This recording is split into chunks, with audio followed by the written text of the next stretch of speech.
Ay, bitin! Tapos na! Ay, ang pogi ni Stel! Para silang robot na kinok. I doing what we do in the moonlight. Minimal Walking kasi text. ganun eh, popping.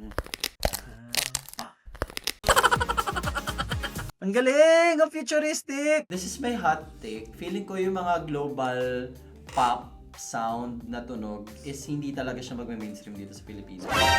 Hey guys! Welcome back to the 2K BFF channel. I'm si Matthew. And I'm MC JM. And today, we're gonna see the moonlight. We're gonna do what we do in the moon. Wow! Because today, we're gonna react to... Moonlight! Ian Asher, SB19, and Terry Zong. So this is gonna be our first time watching and reacting to this. Pogi yung Ian Asher ha. Hi! American record producer lang siya. Tapos si Terry Zong is a Chinese artist. Oh! Alam nyo, no, after nung concert, narinig ko yung Moonlight, kinakanta ko siya. Yung chorus. Yung chorus eh, LSS. What we do in the moonlight. Ako naman, alam mo, ewan ko, para palang ang tagal ko nang na-expose sa SB. Kasi napapanood ko siya sa FB before. Tapos may sayo siya na gano'n, no? Tama ba? Tama. Pero yun, matagal ko na siya, tas na LSS din ako before. Tas hindi ko pa nako-consider sarili ko na fan. Pero alam ko yung chorus. Siguro na LSS din ako before. Okay, let's now watch the music Moonlight! video. Ay! Wait! Ganda ng set. It's so futuristic. Hindi ko kaya pa. It's so Y2K. Grabe, na-excite ako. Para silang mga business, mga office, no? Ang gwapo. Para silang corporate slaves. Oo. It's in the moments when you feel Diba? Ang cute ng step. Ang pogi nila dito. Ang funky talaga, no? Yeah. Ay! May tubig sa taas! Parang nasa pool sila. Ang lakas maka Y2K 2000. Sino kumakanta? Si Terry Zong. Ang pogi. Ay, wala talaga nakanta. Ay! Ang pogi.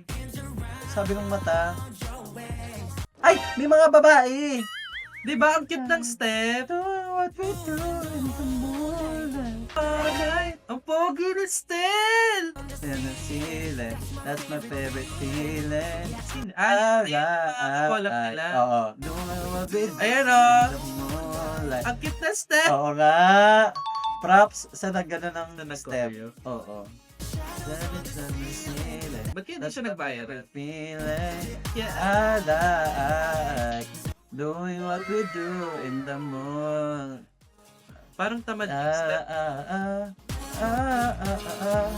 Props sa SB19 kasi nagawa nilang ganyan kaganda. May tawag doon sa ganyan sa'yo, parang minimal lang yung steps. Ano? Minimal Walking kasi text. ganun eh, popping.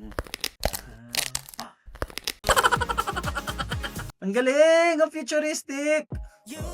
Ang ganda ng visual. Props sa production company na to. Sobrang ganda. Diba? Ay, ginawa nila yan sa concert. Ang pogi! Ang ganda ng... Ay, parang bagay sa yung ganyang frame. Gusto ko nga. Papalit mo na yung frame. Ang hot ng leeg niya, oh. Oo nga eh. Yung Adam's Apple, no? Ang cute talaga ng steps. Parang ang weird. Parang silang robot na kinok. I doing what we do in the moonlight. Ay, ginawa nila rin yan nung... Oo, yung may paa. Ay, ang galing. Nakip nila yung choreo pala nung pag-live.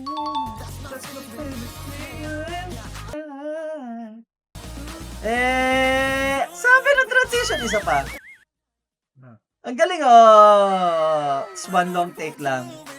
Tapos may shake. Ang galing. Ang minimal lang sa'yo, no? And what I love the most is na-merge nila yung choreography tsaka yung camera works. No? Parang very married together sila. Nagvo-vote sila. Ang cute na step! Yeah. Props to SB19. Ayan no? nga! Nagawa Step nilang na! ganyan. Naalala ko. Nagawa nilang cute. Nagawa nilang cute. Ay, bitin! Tapos na! Tapos na. Ay, Yumi As! Bongga ng Yumi As. Sila Bitin pala na. ata laging gumagawa ng mga MV ng SB19. Pero, ang bongga. Ganda ng visual. Bitin! Sobrang bitin. I agree. Nagulat ako tapos na. Akala ko meron pa. Meron pa. Para maganda pa may bridge ba siya? Parang wala. Parang wala, no? Yung mahabang bridge. Yun. Sana may extended part to. Sana nilagyan nila ng dance break or may... Ang ganda! Sobrang ganda nung kanta. Ang ganda pero parang nabitin nga ako. Kasi ang Nabitin ganda nung kanta.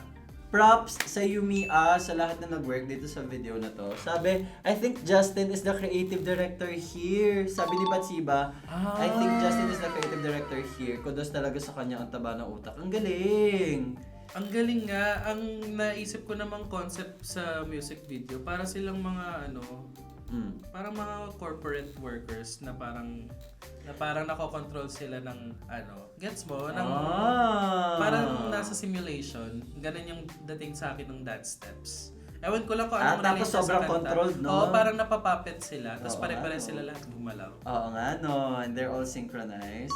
Tapos parang doing what we do in the moonlight. Maybe it talks about how we as workers tire ourselves day and night, doing what we do in the moonlight, working day and night, ganyan. Tapos, naiiyak.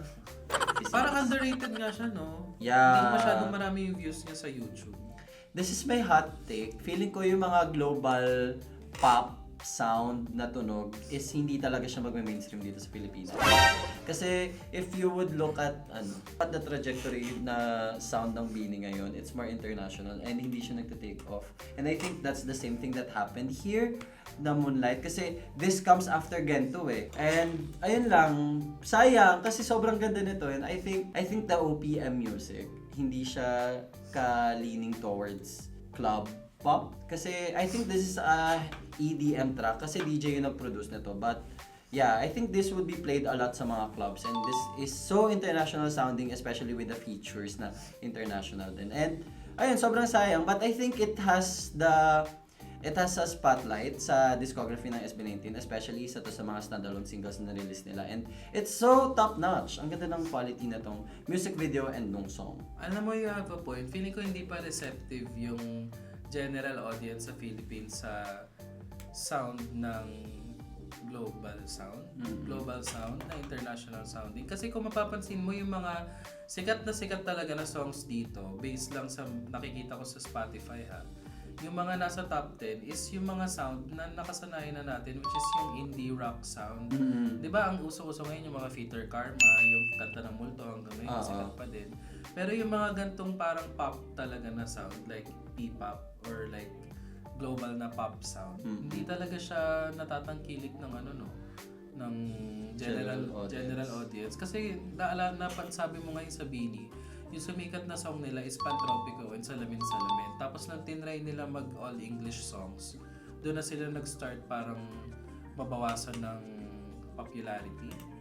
Tapos yung sinabi mo nga na yung nagpasikat sa kanila internationally is yung songs like Gento, which is, ewan ko, parang Pinoy, Super Pinoy, no? super Pinoy sound. Ewan ko nga, may nag-explain kung bakit. Pero parang di nga sumisikat pag tinatry ng mga Pinoy na magtunog international. Pero kapag may heavy Pinoy influence pa rin, pero may halong pop sound, dun siya nagte-take off, no?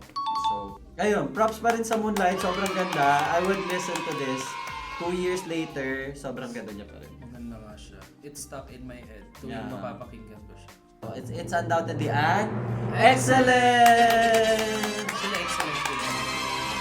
So what did you guys think of this video? What are your thoughts on Filipino groups having an international sound? Do you agree with us or disagree? Tell us in the comment section down below. And don't forget to like, comment, and subscribe. At huwag kalimutan i-stream tong Moonlight. In the moon.